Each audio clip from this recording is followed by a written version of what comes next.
되는데요. 가짜 목사나 그런 가짜 뭐 요즘 나오는 그 목사라 그러고 또 이름을 뭐라 그럽니까? 뭐 선지자라고 표현하네요. 뭐 전도자라 그러나요? 뭐 이런 사람들이 그 사람들이 받는 형벌은 그에게 구하는 사람의 형벌하고 똑같아요. 그러니까 주님께서는 그 둘을 똑같이 취급을 하시는 거예요. 속는 자나 속이는 자나, 가짜 목사나 그를 따르는 자나, 가짜 선지자나 그를 따르는 자나 동급이에요. 내가 너한테 속았으니까 네가 잘못했고 나는 잘못이 없다, 이게 아니에요. 둘 다 동급이라는 것입니다. 그래서 본인이 죄가 있으면은요, 그것과 유사한 말을 하는 사람의 귀가 쫄깃한 거예요. 그래서 거기에 자기가 마음을 주는 거예요. 그래서 우리가 진리를 말을 해도, 은혜의 복음을 전해도 씨알도 안 먹히는 사람들이 있잖아요. 그 사람 마음에 탐심과 우상이 가득 차서 주님을 싫어하는 거예요, 그 사람이. 그리고 거듭나서 하나님을 형제 자매로 해서 같이 섬기는데, 누구는 아무리 봐도 너무 이상해. 성경적이지 않은 것 같아. 그래서 내가 이렇게 뭐 이렇게 한두 마디 이렇게 권면을 해주면 겉으로는 내내 하는데 보니까 마음으로 안 받아들이는 것 같아. 그 이유는 딱 하나예요. 그 사람이 하나님을 싫어하는 거예요. 그 부분에 있어서. 그러니까 갈보리 십자가를 통해서 구원을 받을 수 있는 믿음은 있었어요. 그 믿음은 본인이 발휘를 했는데 다른 부분에 있어서는 성경을 받아들일 믿음이 없는 거예요. 자기 안에 자기가 좋아하는 또 다른 게 그 세상과 합하는 부분들이 있기 때문에 그렇습니다. 그 부분, 그래서 주님께서는 그거를 똑같이 대우하시는 거예요. 가짜 목사나 거기에 속은 사람이나 같은 거예요. 그런 것입니다. 이렇게 해서 주님께서 선지자들을 친히 속이신다고 성경에 이렇게 말씀하고 계십니다. 이렇게 성경에 정확하게 나와 있는데 하나님께서 사람을 속이셔? 있을 수 없는 일. 그건 본인 생각인 거예요. 그래서 우리가 하나님 앞에 나올 때 진짜 조심해야 돼요. 내가 내 자신을 속이지 않는가, 내 육신의 어떤 욕심으로 주님을 대하는 부분이 있지 않은가, 이거를 성경을 봐야만 이게 보여요. 근데 인간들이 교만하기 때문에 성경 없이도 본인이 그걸 할 수 있다고 착각을 하는 거예요. 이 교만이 참 대단합니다. 자, 열왕기상 13장을 저희가 하나 볼게요. 여기는 이제 그 실제로 선지자를 속이신 예가 여기에 지금 이제 나옵니다. 열왕기상 13장은 여러분이 잘 아시는 구절일 것입니다. 주님께서 거짓말하는 영을 허락하셔서 죄인들을 실제로 죽게 하셔요. 그리고 이게 지금 거기에 실제로 나와 있는 것입니다. 여기서 지금 거짓 선지자가 하나 있고요. 새로 사역을 시작한 젊은 선지자가 있어요. 그래서 이 젊은 선지자가 여로보암 왕에게 이제 주님의 말씀을 받아서 이렇게 선포하는 거예요. 여기 보시면은 이 여로보암 왕이 주님께 여러 가지 이제 죄를 지어서 이 젊은 사역자가 이 여로보암 왕에게 주님으로부터 이제 보내심을 받고 이제 여러 가지 이야기를 들었어요. 자, 한번 4절부터 한번 볼게요. 여로보암 왕이 베델에 있는 제단을 향하여 외치는 그 하나님의 사람의 말을 듣고, 이 사람이 지금 이 하나님의 사람이 젊은 사역자예요. 제단에서 손을 펴서 말하기를 그를 잡으라 하더라. 그러니까 이제 말씀을 선포했는데 말을 안 듣는 거예요, 이 왕이. 그때 여로보암이 그 사람을 향하여 편 손이 말라버려서 자기에게로 다시 거두어들이지 못하더라. 그래서 이제 선지자가 하나님의 말씀을 선포했는데 그래서 받아들이지 않고 손을 딱 펴서 쟤 잡아들여! 이렇게 이제 한 거예요. 손을 딱 폈는데 그 순간에 이 손이 말라버려서 이렇게 움직이지 못하는 거예요. 그래서 완전히 말라 비틀어져 버린 거죠. 그러니까 이제 다들 놀랬겠죠. 또한 하나님의 사람이 주의 말씀으로 준 표적에 따라 제단이 갈라지고 재가 제단에서 쏟아지더라. 이제 이런 일이 있었어요. 그래서 왕이 하나님의 사람에게 대답하여 말하기를 이제 주 너의 하나님 앞에 간구하고 내 손이 다시 회복되도록 나를 위해 기도하라. 그러니까 이런 일이 벌어지니까 이제 본인이 무서운 거예요. 깜짝 놀라서 이 사람이 하나님의 사람이구나 이제 안 거예요. 그래서 주님께 나를 위해서 좀 기도를 좀 해달라. 태도가 이제 바뀐 거죠. 그래서 이 젊은 사역자가 하나님의 사람이라는 것이 이런 표적과 이적을 통해서 이렇게 드러나게 된 것입니다. 그래서 이 하나님의 사람이 주께 간구해서 왕의 손이 다시 전과 같이 회복이 된 것입니다. 그래서 기도응답도 받고 표적과 이적도 생기고 이제 이렇게 된 거예요. 그래서 이제 왕이 하나님의 사람에게 나와 함께 집에 가서 쉬자. 그리하면 내가 내게 상을 주리라. 그리고 이제 자기 집에 초대를 한 것입니다. 근데 이 사람이 보냄을 받기 전에 하나님께서 이 사람에게 그 왔던 길로도 가지 말고 이제 그 말씀을 선포하고 새로 이렇게 돌아올 때 왔던 길로도 가지 말고 어디에서 물을 마시거나 빵도 먹지 말고 이런 말씀을 미리 다 이렇게 해 주신 거예요. 근데 왕이 보니까 이 사람이 표적도 행하고 이적도 행하고 정말 하나님의 사람인 것 같아요. 그래서 이렇게 자기가 초대를 한 거예요. 그러니까 말씀을 자기가 들었으니까 이걸 거부를 했거든요. 그러니까 여기까지는 잘했어요. 그래서 왕의 초대에는 이 사람이 응하지 않았어요. 그래서 빵도 먹지 말고 물도 마시지 말며 내가 왔던 길로 돌아가지도 말라 하셨다고 말하고 이거를 거절해요. 자, 여기까지는 잘했어요. 근데 이제 10절부터가 문제인 거예요. 자, 왕은 선지자도 아니고요. 영적인 사람도 아니고요. 그냥 정치적인 권세를 가진 사람이에요. 그러니까 이스라엘 왕이 그리고 이 사람이 죄인이라는 거는 누구나 다 알아요. 왜냐하면 우상 숭배를 하고 죄도 짓고 많이 이렇게 했으니까. 그래서 이 사람의 말은 거절을 했어요. 근데 10절에 보시면은 나이 든 선지자가 이 사람한테 접근을 하는 거예요. 자, 11절부터 보시면 그때 베델에 한 늙은 선지자가 살았는데 그의 아들들이 와서 그날 하나님의 사람이 베델에서 행한 모든 일을 그에게 고하고 그가 왕에게 고한 말도 그들의 아버지에게 고하니라. 그래서 일어난 일을 다 이렇게 알려준 거예요. 그래서 이제 그들의 아버지가 그들에게 말하기를 그가 어느 길로 가더냐 하였으니 이는 그의 아들들이 유다에서 온 하나님의 사람이 어떤 길로 갔는지를 보았습니다. 이렇게 해서 이 사람한테 이제 찾아간 거예요. 찾아가가지고 15절 보시면 그가 하나님의 사람에게 말하기를 나와 함께 집으로 가서 빵을 드소. 다시 이렇게 초대를 한 거예요. 빵을 먹자고. 이제 이 사역자는 젊은 사역자는 자기 일을 다 끝마치고 이제 돌아가려고 하는데 근데 보시면은 14절에 빨리빨리 해서 그 말씀을 이 사람이 이제 자기가 행한 것은 다 행했으면 빨리 집으로 가서 그 다음 행보를 해야 되는데 14절에 보시면 하나님의 사람을 따라가서 그가 상수리 나무 아래 앉아 있는 것을 보자 이렇게 되고 있어요. 그러니까 중간에 지금 쉬고 있는 거예요. 일이 끝났으면 빨리 집으로 가야 되는데 내가 이제 일을 너무 잘했다 이렇게 생각하면서 한시름 났다. 왕의 초대도 거부했다. 이러고 이제 이제 다 됐어. 그러면서 나무 아래에서 지금 쉬고 있는 거예요. 긴장을 이제 늦춘 상태인 거예요. 근데 자기 집으로 돌아오기 전까지는 주님이 자기한테 말했던 모든 것을 다 실행한 건 아니에요. 왜냐하면 주님께서 왔던 길로도 이렇게 오지 말고 빵과 물도 마시지 말고 집에 올 때까지 그렇게 하지 말라고 한 거예요. 그러니까 아직 도착을 안 했는데 이미 쉬어버린 거예요, 이 사람이. 여기서부터 사실은 약간의 문제가 지금 시작됐다고 보시면 됩니다. 그래서 그 빵과 물을 먹으라 그러면 자기 집으로 초대를 해요. 그러니까 당연히 안 한다고 말을 하겠죠. 처음에는 당연히 거부를 해요. 왜냐하면 똑같은 말을 하죠. 주님이 나한테 이렇게 하라고 하지 않았다 이렇게 말해요. 자, 그랬더니 18절에 보시면 이제 여기서부터 문제가 되는 것입니다. 그가 하나님의 사람에게 말하기를 나도 당신과 같은 선지자라 이렇게 말을 해요. 그러니까 주님이 나한테도 말씀을 주시고 나도 성경도 알고 나도 목사고 나도 영적인 사람이고 나도 신앙생활을 뭐 한 30-40년 했고 모태 신앙 이런 말을 하면서 그 사람한테 자기 말에 권위를 두게 만드는 거예요. 나도 성경을 너만큼은 알고 뭐 신학도 했고 막 구령도 많이 했고 이렇게 하면서 이 사람한테 접근을 해요. 그러면서 주님이 자기한테 말했다고 말하는 거예요. 한 천사가 주의 말씀으로 내게 일러 말하기를 그를 내 집으로 데리고 가서 그에게 빵을 먹이고 물을 마시게 하라 하였나이다 하였으나 그가 그에게 거짓말을 한 것이었더라. 주님이 나한테 말을 했는데 너를 데리고 와서 내 집에 와서 물도 먹이고 빵도 먹이라고 주님이 나한테 말씀을 하셨어. 이렇게 말을 한 거예요. 그래서 그가 그와 함께 돌아가 그의 집에서 빵을 먹고 물을 마시니라. 속아버린 거예요, 이 사람이. 자, 근데 여기서 여러분이 아셔야 되는 게요.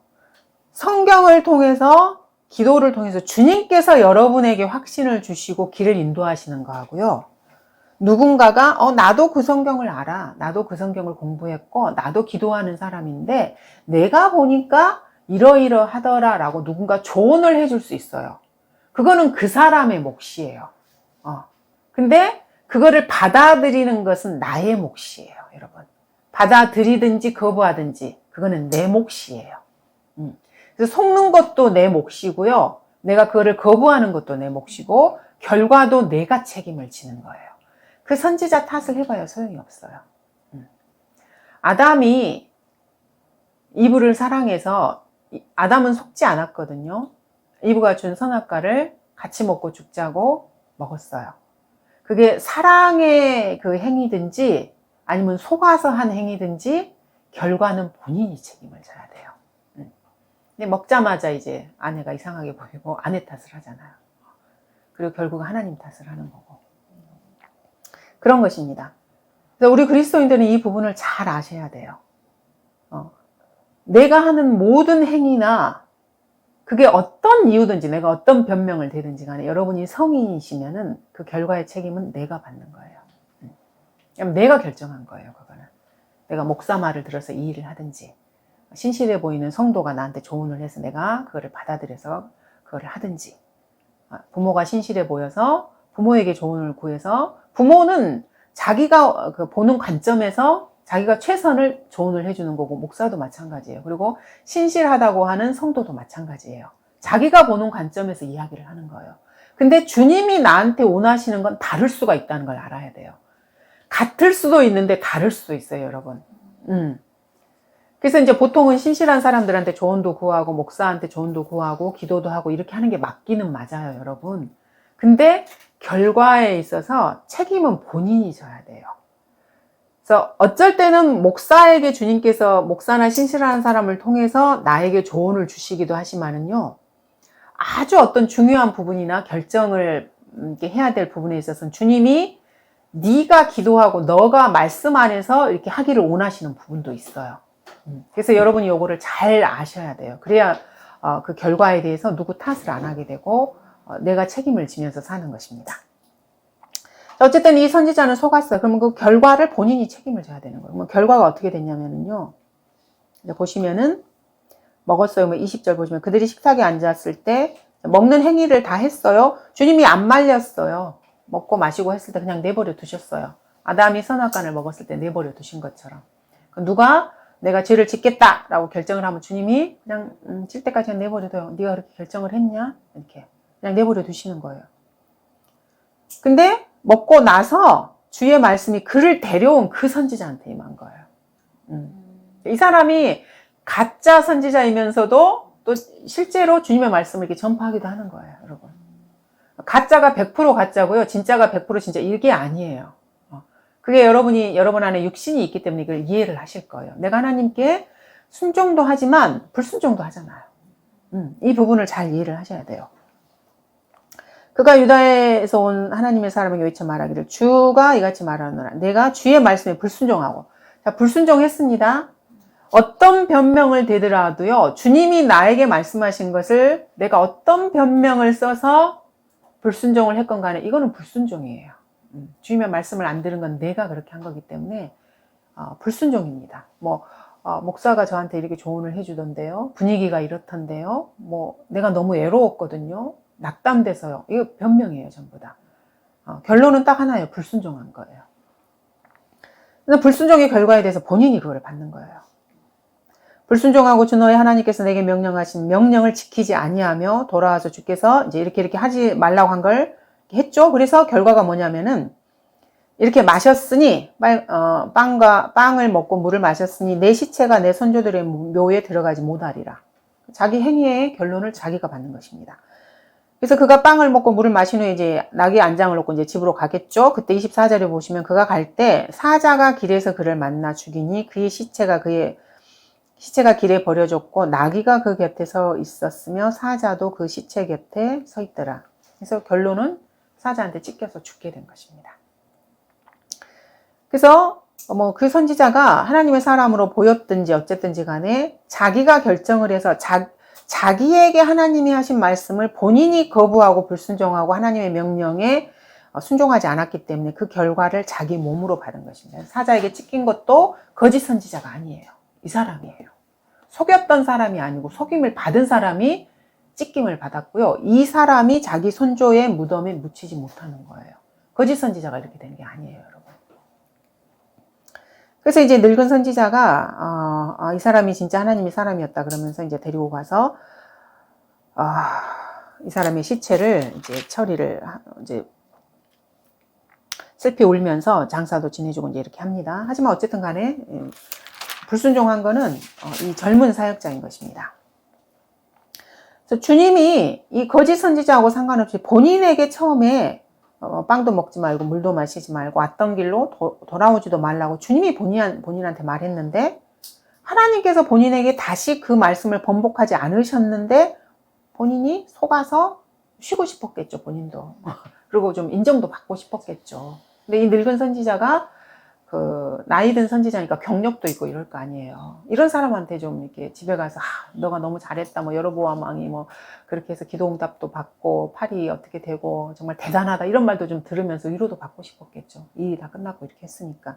근데 그 마음에 아마 그런 마음이 있었을지도 모르죠. 그래서 이 젊은 선지자가 자기 마음에 가지고 있었던 우상이 무엇인지는 본인과 하나님만 아는 거죠. 이렇게 실족을 해서 결과가 이렇게 되었을 때. 그래서 여기서 우리가 그리스도인들이 교훈을 받을 수가 있잖아요. 우리 성도들은 하나님께서 자신에게 하라고 하신 것을 순종하시는 거예요.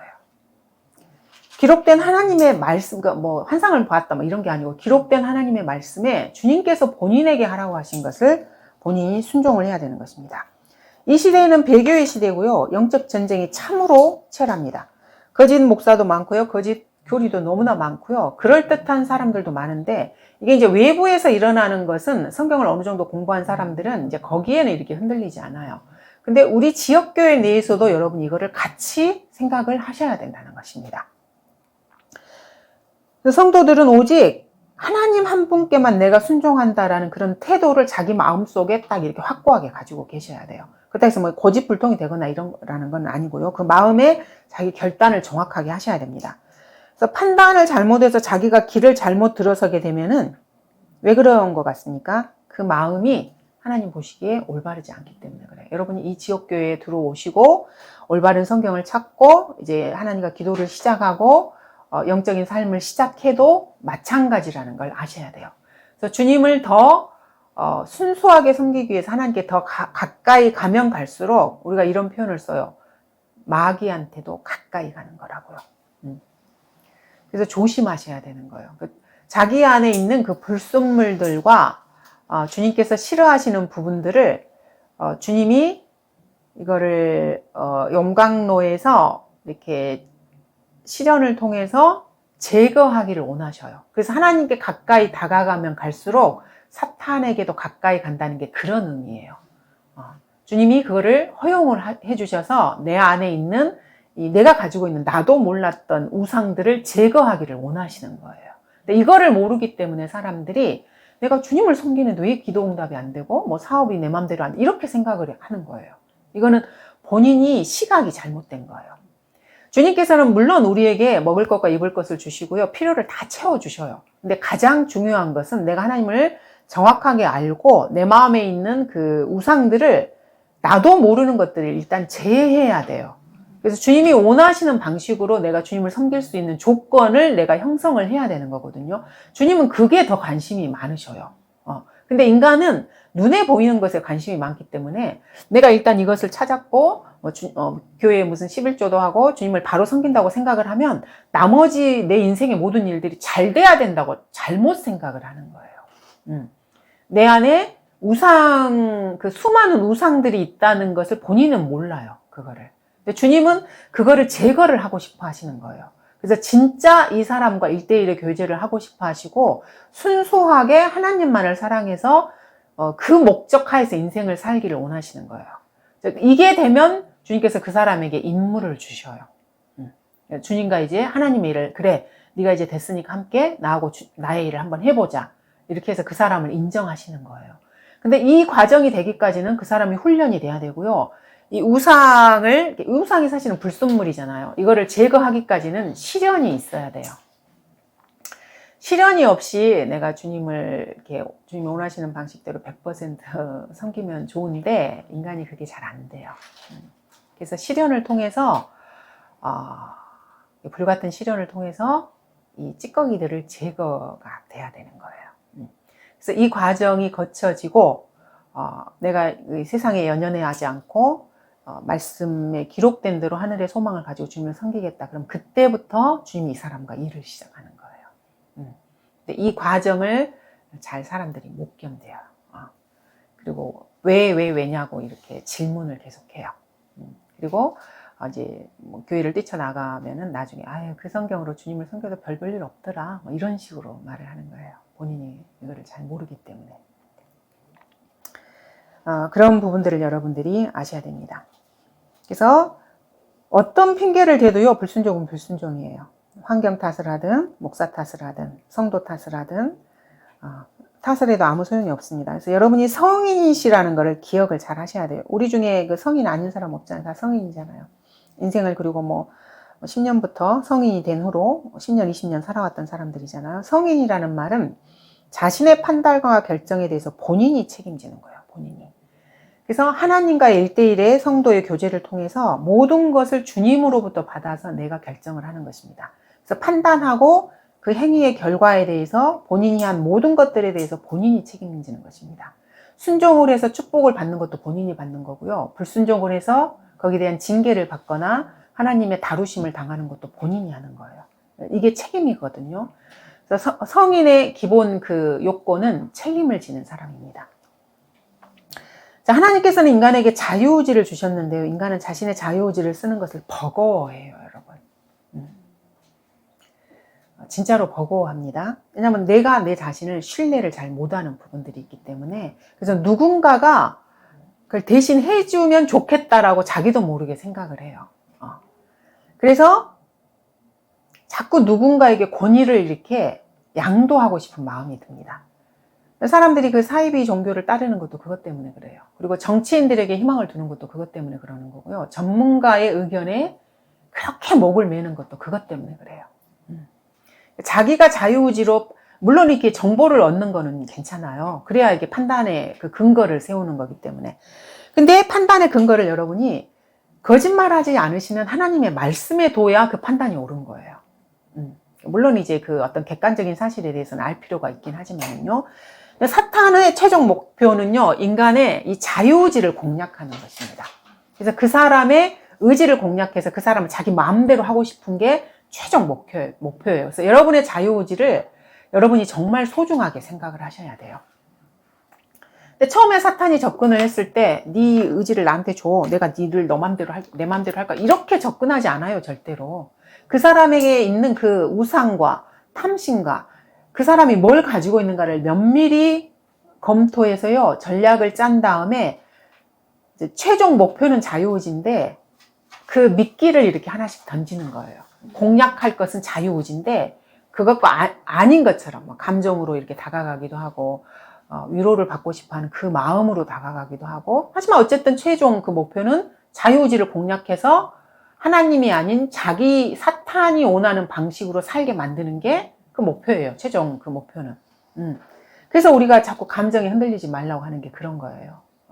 인간은 너무나 이게 감정적인 거거든요. 그리고 감정을 우선시한다는 거는 이기적이라는 거예요. 옳은 것보다는 자기를 우선시하는 거예요. 그래서 자기 감정이 이렇다 하더라도 성경을 보고 내가 틀렸으면 그 감정을 내가 틀렸구나라고 포기하고 말씀으로 이거를 따라가야 되는데 인간들이 그거를 잘 못해요. 그래서 인간이 자유의지를 가졌다는 것은 책임을 수반한다는 것을 아셔야 돼요. 그래서 자유의지를 쓰는 것을 포기하고 자기 보기에 권위가 있는 사람에게 자기 결정권을 양보해버리는 것은 진짜로 위험한 행위예요. 여러분, 이게 우리 정부가 그래서 선전을 하거나 미디어나 뉴스에서 또는 전문가들이 나와서 이렇게 뭐 종교계 다 마찬가지예요. 무슨 말을 하잖아요. 잘 들어봐야 돼요. 거기에 이렇게 휩쓸리시면 절대 안 됩니다.